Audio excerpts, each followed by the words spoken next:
Muito obrigada pela vossa atenção, muito obrigada pela vossa presença, antes de mais, e pelo vosso interesse. E espero que o assunto também seja de vosso interesse e que possamos discutir em torno dele, porque, antes de mais, devo dizer, não é um trabalho que esteja acabado. É um trabalho, mais que tudo, que está a começar a ser inquirido por mim própria, e é o resultado dessa inquirição que eu aqui vou tentar expor através até de uma forma um bocadinho interpelativa. Em 1627, dava-se ao prelo, na impressora de Pedro Creswick, aquela que até o momento tem assumido para os poucos estudos dedicados ao mosteiro de Lisboeta da Quietação, vulgo Convento das Flamengas, o estatuto de fonte primeira e quase única. Tem ela por título a relação de como se fundou em Alcântara, vou dizer em português, junto a Lisboa, o muito devoto mosteiro de Nossa Senhora da Quietação, pela católica majestade do rei Filipe II, primeiro de Portugal, de gloriosa memória, para as monjas peregrinas de Santa Clara, da primeira regra, vindas da província da Alemanha Baixa, depois de os hereges as terem perseguido e desterrado de terras em terras por 4 vezes. Composta pela Madre Soror Catarina do Espírito Santo, monja do mesmo mosteiro. E é dirigida à Sereníssima Infanta Soror Margarita da Cruz, monja do Mosteiro das Descalças Reais de Madrid. Nesta história, ver-se-ão muitos ilustres martírios que a seráfica ordem franciscana padeceu com estrépito de pública justiça. Na sua prolixa exaustividade, não incomum a obras congêneres da mesma época, o título parece não deixar dúvidas a respeito do seu conteúdo e nas múltiplas entrelinhas mesmo dos seus propósitos. De facto, e como qualquer história de fundação de casas monásticas, apresenta os primórdios da instituição enquanto seu fundamento legitimador. Narra para tal, e quase sempre com extremos de minúcia e particular realismo, a longa e espinhosa peregrinação que as religiosas do Mosteiro de Clarissas de Alkmaar, nos Países Baixos, fugidas à reforma protestante e aos rigores da perseguição anticatólica que a engraçava, cumpriram até recolher à morada onde finalmente encontraram um porto seguro e pretensamente definitivo, o cenóbio lisboeta de Nossa Senhora da Quietação. O seu êxito prolongou-se por uma década, entre 1572 e 1582, e teve como marcos, além de Alkmaar, terra de partida, as cidades de Haarlem, Amsterdão, Antuérpia, Malines, Rouen, Santander, Bilbao, São Martinho do Porto e, por fim, Lisboa. Aí a comunidade viu-se favorecida por Filipe II de Castela, primeiro de Portugal, que então também reinava sobre os Países Baixos, e a quem coube a instituição e dotação do mosteiro, e pela imperatriz, sua irmã, Dona Maria da Áustria e sua filha. Além da fundação, ou melhor dizendo, em torno ou a seu pretexto, a autora fornece um quadro nítido, colorido e contundente das convulsões que atingiram, chamemos-lhe assim genericamente, os Países Baixos, durante parte da Revolta Holandesa, que se prolongou entre 1568 e 1648, e muito especialmente no período da Revolta de Guilherme de Orange. Expulsões de conventos, perseguições, exílio e martírio, tropos que compuseram esse cenário de guerra, são-nos referidos através da experiência vivida pelos religiosos da Ordem de São Francisco no seu ramo quer masculino, quer feminino. E é ela, a Ordem Franciscana, a protagonista do sofrimento causado pela crueza e sistematicidade das perseguições, bem como no seu reverso redentor da glória alcançada pelo martírio, que a autora descreve sem reservas e que identifica os visados. Visto no seu todo, o escrito de Madre Catarina é uma fonte histórica indiscutível, cuja fidedignidade se verá, com maior ou menor medida, ratificada, seja por obras do mesmo género, seja pela historiografia recente. E, na sua qualidade de relato ou crónica, é uma entre muitas narrativas de exílio que o tempo a que remete produziu. Os estudiosos que ao tema se têm dedicado sublinham o valor desta tipologia de textos, salientando a sua vocação política, propagandística e celebrativa. Pelo que revelam e pelo que ocultam, representam instrumentos ao serviço das fações em confronto, sufragando a bondade de posições ou minimizando os aspectos negativos. Representam igualmente meios preciosos para a consolidação de uma identidade religiosa que com o exílio corre o risco de esvaecer, ou para a reafirmação da observância a uma regra que a experiência do refúgio pode levar a afrouxar. São modos ainda de comemorar a caminhada heroica de comunidades e de as propor como exortações à virtude e à perseverança na provação lá onde os conflitos ainda persistem. Mais nos aspectos e menos noutros, o relato de Madre Catarina terá sido tudo isso, ou isso também. Vejamo-lo um pouco mais de perto, tentando nessa aproximação ter em conta qual grega várias interrogações que o texto suscita. A quem se dirige? Como e quando é redigido? Que difusão teve ou pretendeu ter? O que acentua? O que não diz ou menoriza? Antes de mais, porém, quem era Catarina do Espírito Santo? Espanhola, filha do governador do Condado de Ostrátano, de cujo mosteiro de clarissas urbanistas, e não de primeira regra, foi religiosa professa, Catarina fez parte do primeiro grupo de religiosas ditas flamengas, acolhidas em Lisboa, tendo-se-lhes, porém, juntado alguns meses mais tarde, a fim de lhes servir de intérprete. A sua vinda não foi motivada em primeira mão pela invasão do cenóbio que habitava, mas pela perseguição que, por revanchismo, lhe moveu um inimigo de seu pai, e de que o rei a livrara, enviando-a para Lisboa. Foi figura destacada no mosteiro de Lisboeta, onde por vários anos ocupou o cargo de abadesa. O manuscrito que estará na origem da relação da fundação desta obra foi, informa-nos a autora, escrito a pedido da Condessa da Calheta, talvez, julgamos, Dona Maria de Vasconcelos, benfeitora da casa e amiga de suas religiosas. O interesse despertado pelo seu conteúdo terá ditado a necessidade de difusão a que só uma obra impressa podia então dar resposta. Mas a conversão desse primeiro escrito em impresso contou com o apoio e com a mão de Frei João das Chagas, Flamengo, antigo prelado da província franciscana da Arrábida e antigo confessor de Catarina, a quem ficará a dever-se o prólogo e epílogo da obra. Dedica a autora, em dedicatória sua, à infanta Dona Margarida de la Cruz, religiosa descalça de Santa Clara do Mosteiro das Descalças de Madrid, sobrinha de Filipe I de Portugal e unida, portanto, por laços de parentesco à própria fundadora do Mosteiro das Descalças. Embora pretensamente destinada a todos os fiéis, como exemplo de perseverança na provação e incitamento à observância religiosa, cremos provável que a obra tenha circulado essencialmente nos ambientes da corte e da nobreza que usava frequentar o mosteiro. Não nos parece anódina a data em que vê a luz.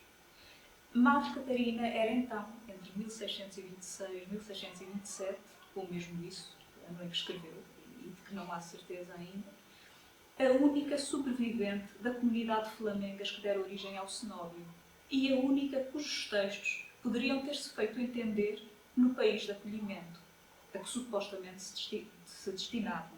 Note-se que Filipe II, primeiro de Portugal, se obrigou apenas à manutenção das religiosas, porquanto exiladas dos Países Baixos. Em concreto, não deveriam ultrapassar o número de 24 e a origem flamenga instituía-se como condição sine qua non para a sua existência enquanto comunidade autónoma. No mosteiro em que, segundo as fontes, não mais ingressavam exiladas flamengas, Catarina via-se investida do estatuto de depositária única e, porventura, última de uma memória de caráter verdadeiramente fundacional. Detentora dos registros escritos ou orais das clarissas peregrinas, como assim mesmas se designavam, cumpria-lhe agora preservar a memória delas, a memória nelas guardada, através do seu assento e transmissão, às religiosas vindouras ou a quaisquer outros leitores. Acrescente-se, além disso, que o edifício monástico conhecerá obras de modelação geral entre cerca de 1626, esta data precisamente, e 1630. Trabalhos que por completo lhe alterarão a estrutura e a aparência. No ânimo da autora, portanto, esta crónica da fundação poderia, quem sabe, representar o arquivo último de uma identidade para si irrecuperável. No que respeita à estrutura, a obra iniciada com a dedicatória e emoldurada, entre aspas, pelo prólogo e epílogo de Frei João das Chagas, apresenta-se dividida em 13 capítulos, rematados por um memorial e caritativos rolos, dedicado às suas irmãs de hábito. A dedicatória,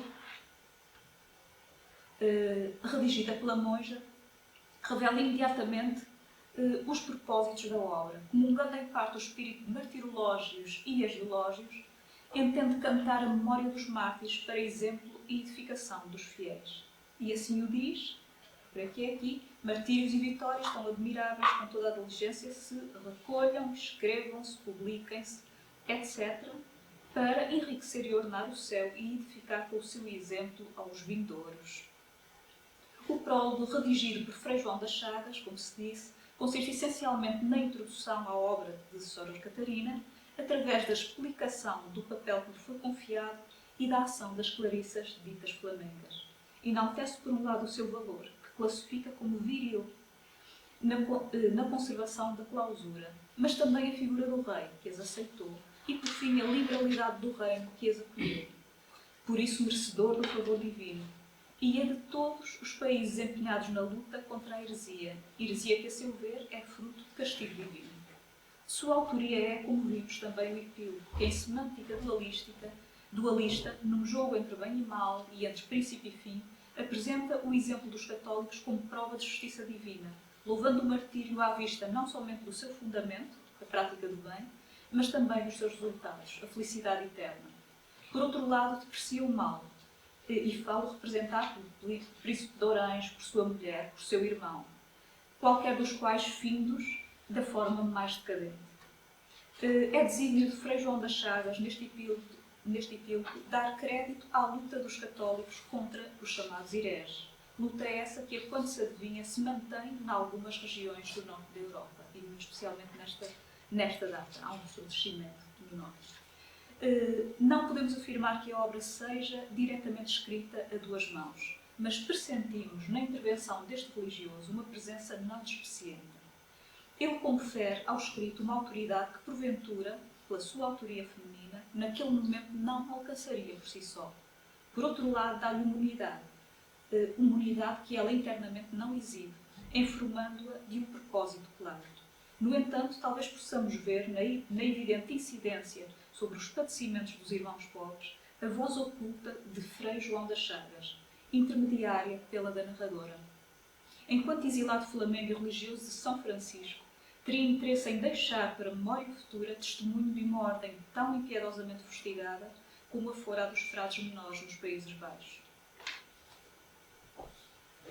Assim, o título que preside aos 13 capítulos, Relação das cruéis perseguições e ilustres martírios que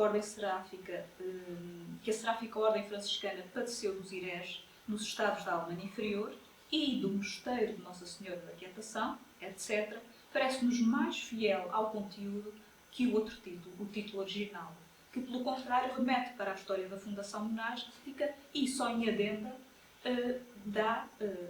apresenta o relato das provações, ou enuncia o relato das provações e penas sofridas pelos franciscanos. O destino das monjas fundadoras, que parece ser o leitmotiv do relato, não se assume, portanto, como independente do dos franciscanos, parecendo às vezes quase um pretexto para a sua divulgação. No entanto, a associação das clarissas aos exemplos de martírio dos frades tem o efeito de robustecer o impacto da sua história e o relevo do seu papel nela. Ao longo do seu relato, Catarina mantém o estatuto de narradora não participante e, quando assim se refere ao dar nota da fundação, fala numa terceira pessoa. Narra com efeito episódios que não presenciou e talvez por isso mantenha uma sólida tonalidade cronística, factual, própria de quem recita uma peça da qual não pode afastar-se sob pena de perder a fala. O capítulo 13, 13º e último, assinala uma subdivisão em relação aos demais. Consideravelmente mais extenso, remete para a história das violências cometidas contra o mosteiro de Obstraten, de que Catarina é filha espiritual, e para a dos infortúnios que ela própria aí sofreu. A introdução da primeira pessoa parece andar par e passo com alguma falta de distanciamento, detectável no estilo, mais livre e, pelo menos aparentemente, mais confuso.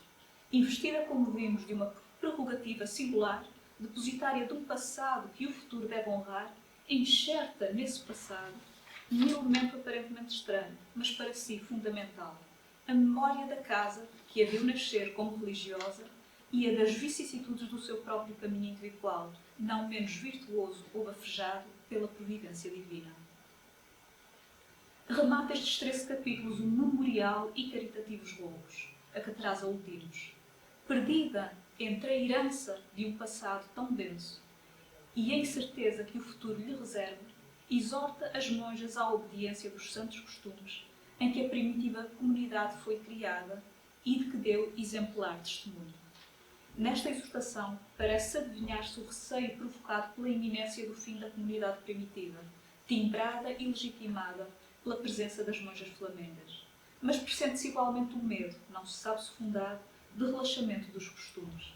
As fontes revelam, e Sor Catarina teria disso conhecimento, que apesar de rigorosas no cumprimento, estas clarissas não deixaram de conhecer precalços, como atentam os casos julgados pelo Santo Ofício de Sora Joana Maria de Nazaré, por exemplo, condenada por auto da fé em 1718. O franciscano José de Santa Luzia, capelão do mosteiro, condenado por auto de fé privada em fevereiro de 1726 pelo crime de solicitação. Vista, bem que num relance, a repartição da obra, vejamos agora os recursos a que ela lança mão para credenciar a sua mensagem e, desta forma, cumprir os propósitos que a movem: o firmar uma memória, o reforçar uma identidade, o edificar através do exemplo. Além do recorrente contraposto entre bem e mal, o texto socorre-se do ascendente bíblico, da inscrição num registro superior, para a narração do percurso turbulento das comunidades católicas fustigadas. A legitimação dos filhos da religião seráfica, e sobretudo desta, faz-se efetivamente no paralelismo com o destino do povo de Deus. É assim que no capítulo 1, Lamentação sobre o triste e miserável estado das terras da Alemanha Inferior, a autora compara a sorte das monjas peregrinas com a de Maria, irmã de Moisés e do povo de Deus, no seu êxodo. Porém, contrariamente a Maria e aos que a acompanhavam, que viram o faraó imerso nas águas, as clarissas de Altemar avistavam ainda o Irés poderoso nas suas terras. A sorte das monjas é igualmente frisado no capítulo 2, cujo título é elucidativo: uma notável revelação feita a uma monja descalça das perseguições que os Irés fizeram a nossos mosteiros. Aqui se diz que os sofrimentos da ordem franciscana foram 12 anos antes prodigiosamente revelados a uma religiosa do mosteiro, agraciada com o dom da profecia. A verosimilhança da revelação parece ganhar força à vista da incolumidade da religiosa, que, conquanto adulta, tinha estatura e ingenuidade de criança. O relato é muito interessante, não vou estar a ter nele, mas Sor Catarina diz, quer dizer, num registro que me parece muito feminino quase, que esta pequena religiosa, que tinha juntas as mãozinhas, diz mesmo mãozinhas, cerrados os olhos e que estava com um rosto angélico, e em todas as descrições desta pequenina religiosa, desta Sora Ana, há também esta tonalidade carinhosa que parece despertada por esta própria figura, uma menina anã, ingênua de espírito, mas é ela a depositária de algo de sobrenatural. O realismo e a minúcia do relato e algum recurso à adjetivação estão presentes na descrição de vários outros episódios. Tal é o caso, no capítulo 4, do martírio de vários frades franciscanos a quando da rebelião de Guilherme de Orange, em 1572. Não posso ler todo este excerto, mas enfim, é a narração, a descrição também de um martírio crudelíssimo, como tantos outros. Há vários, eles são repetitivos. Aqui, quer dizer, há episódios como golpes na cabeça, o frade atado à coluna, várias partes do seu corpo sendo queimadas, ainda assim resiste, atam-no novamente à coluna, apanha novamente açoites, rompem-se-lhes as carnes, queimam pés, etc, etc, etc. Portanto, é um relato muito realista, muito extenso também, e tudo isto me parece um recurso usado pela autora. O registro sobrenatural persevera no percurso das peregrinas de Santa Clara. Eu não vou demorar muito.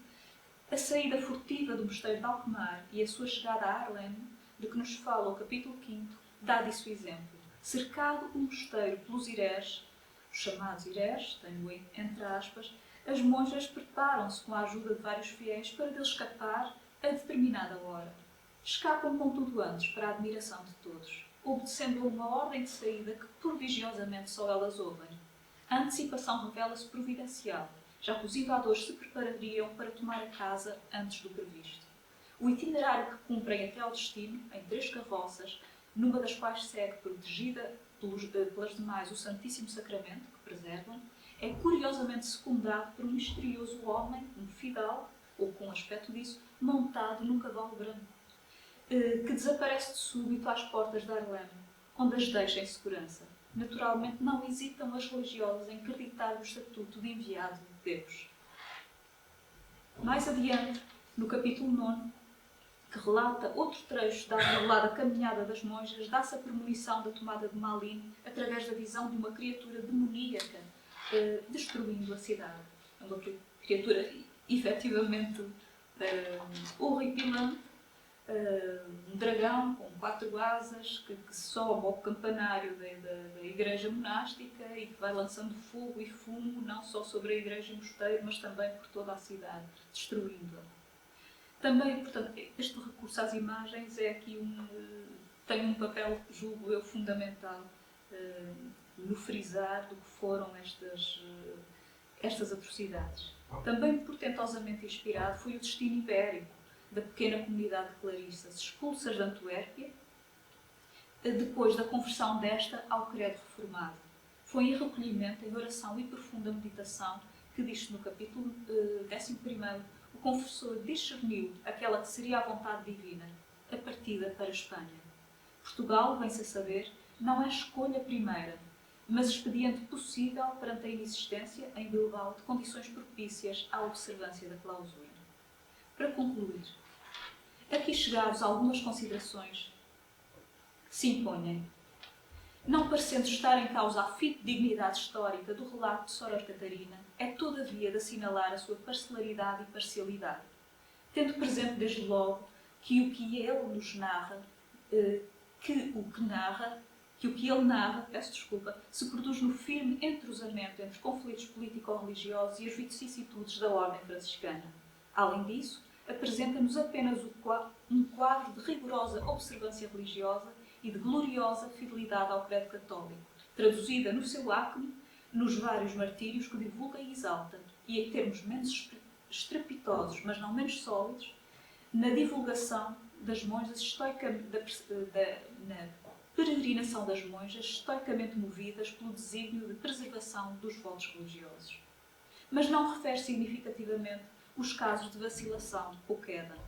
O escrito coloca-nos assim no âmbito de uma crónica da ordem franciscana, coroada pelas provações dos seus filhos, mas também na das obras de propaganda antiprotestantes, então tanto em voga, com a sua retórica manicaísta, onde bem e mal se contrapõe, sem recurso ou apelo a meios termos. A exaltação da ordem franciscana, num quadro tão melindroso, parece ganhar em significado se pensarmos que, à data da escrita deste texto ou da sua impressão, Portugal, mas também Espanha, dava acolhimento a comunidades de exilados estrangeiros pertencentes ou ligadas a outros institutos. Eis como exemplo o caso dos dominicanos irlandeses do Corpo Santo, das dominicanas irlandesas do Bom Sucesso, das brígidas inglesas de São Salvador de Sion, dos irlandeses do Seminário de São Patrício, patrocinados pelos jesuítas, e também funcionando sob a égide da Companhia de Jesus, dos ingleses do Colégio de São Pedro e São Paulo. Importante é também notar o muito que não é dito, especialmente a respeito do que poderia constituir um dos temas centrais desta que pretende também ser uma história de fundação. O percurso da comunidade em Lisboa encerra efetivamente não poucas omissões. E talvez se achem nelas motivações essenciais subjacentes à obra de Catarina do Espírito Santo. Sabemos efetivamente que nem a ideia do paternal acolhimento de Filipe I, Portugal, é inquestionável, nem a da absoluta paz garantida pelo exílio num reino católico. Chegadas a Lisboa, estou já a terminar, as religiosas conheceram várias moradas provisórias, enquanto não se lhes encontrou adequada morada, passando sucessivamente do Mosteiro da Madre de Deus ao Mosteiro de Nossa Senhora da Glória, que para elas se fundou, ao Mosteiro das Carmelitas de Santo Alberto e, por fim, ao de Nossa Senhora da Quietação, onde ingressaram em 1586. Sabemos também que no Mosteiro da Madre de Deus não foram integradas na comunidade, por escrúpulos surgidos no seio desta última, dando alguma documentação a entender que seria esta a solução prevista para as recém-chegadas peregrinas. Além disso, mais que Filipe I, terá sido a Imperatriz e sua filha a empenharem-se na efetiva fundação de um mosteiro destinado especificamente às descalças flamengas. Como vimos, o Alvará Régio garante a subsistência anual de 24 religiosas, desde que, ipsis verbis, ou iteris, de origem flamenga. Com o tempo, contudo, a paz em alguns territórios dos Países Baixos e a existência de outras terras de asilo mais acessíveis terá feito cair o número de religiosas.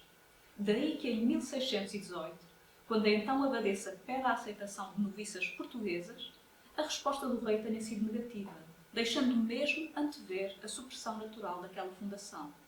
O monarca argumenta, de facto, que a razão que havia motivado a fundação tinha deixado de se verificar e que na Flandres, àquela data, a vida religiosa era já tolerada.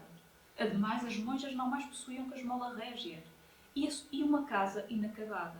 Assim sendo, determina que as admissões se suspendam e que, quando por morte as monjas estejam reduzidas ao número de 10, sejam instaladas noutros mosteiros e aí sustentadas por uma pensão anual. Este parecer ou ordem não teve efeito, como desde logo sabemos, ao verificar o primeiro ingresso, em 1621, de uma religiosa portuguesa. Soror Catarina nada disto inclui na sua crónica de fundação, embora o tenha vivido em primeira pessoa, atento o período em que escreve. Curiosamente, também não colige, como em muitos escritos do género, a vida virtuosa de irmãs de hábito suas, mesmo que não dispensando à virtude delas mais crédito que aquele que as autoridades eclesiásticas ao tempo poderiam permitir. E, no entanto, são várias as primeiras clarissas flamengas do Mosteiro de Inquietação a que o agiológio lusitano faz referência, destacando-lhes como principal virtude, precisamente, a perseverança na provação.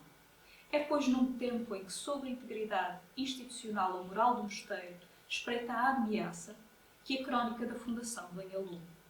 O fulcro identitário da fundação, a sua justificação institucional, a sua força moral e social, consubstanciado no exílio das madres ditas flamengas e traduzido na sua própria existência em comunidade, diluía-se irremediavelmente. Pelo que vimos, e muito embora riquíssima em informação, e ao que tudo indica, consistente em verossimilhança, a obra não pode instituir-se como fonte única, seja para a história da revolta holandesa, seja para a da fundação do Mosteiro da Quietação. Contudo, o diálogo ou confronto com outras fontes não deixarão nunca de enriquecer o relato de Soror Catarina nos múltiplos significados a que se oferece e nas intenções que nem sempre expressam. E assim, fim.